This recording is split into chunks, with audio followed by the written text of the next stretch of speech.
munaasabadan lagu daafurayo isbitaalka dhimirka ee Shifo Mental Hospital waxa ka qayb galay maamulka degmada Cabudwaaq, siyaasiyiin, aqoon-yahano, dhaqaatiir, odayaasha dhaqanka, haween, dhalinyaro iyo marti sharaf kale. isbitaalkan wuxuu leeyahay laba qaybood oo loogu talagalay ragga iyo dumarka dhimirka la ee ku nool guud ahaan gobolka iyo deegaanada ku xiran. waxa qalabeynta iyo dhismaha isbitaalka gacan weyn ka geystay Soomaalida qurbo joogta ah.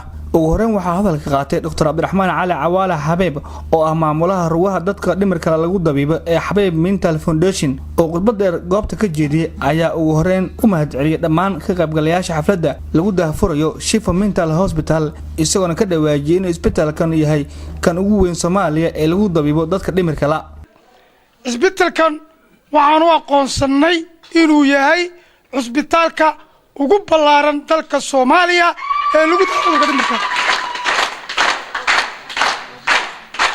international NGO-ga beesha caalamka ay fariin u tahay fariintaas maanta halkan aan ka dirayno waxay tahay shacabka Soomaaliyeed inuu isku tashaday.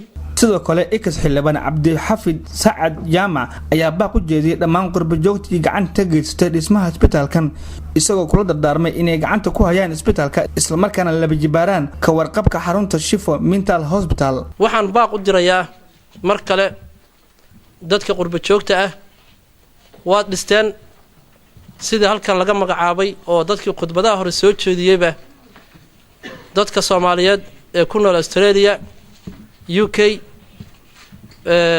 Mareykanka, Imaaraadka Carabta, Nairobi ama Kenya iyo gudaha Soomaaliya dhammaan intii ka qayb qaadatay wili isbitaalku waa sugayaa ha iloobina ha ka tagina iyo sadayacmin waad u dhisteen intay rabeen waa intaas ma ahan daba taagnaada oo ka warhaya oo koontadas la sameyn doona wixii aad awoodaan oo karankiina ah.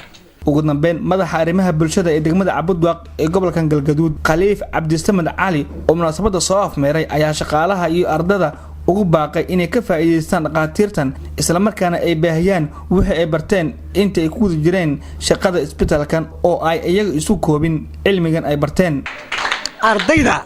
ardayda wax baratay oo dhakhtar ku faa'iideeyay mid baan leenahay waxaan ka codsanaynaa aqoontiina fidiya dhakhtarka ka faa'iideysta dadkan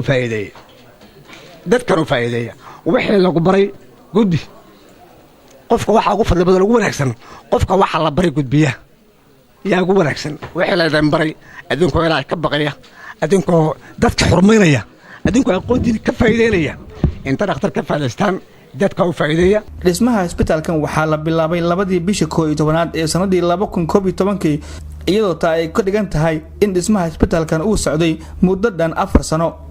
Cabdinaasir Daahir Sabriye, warbaahinta qaranka, Cabudwaaq.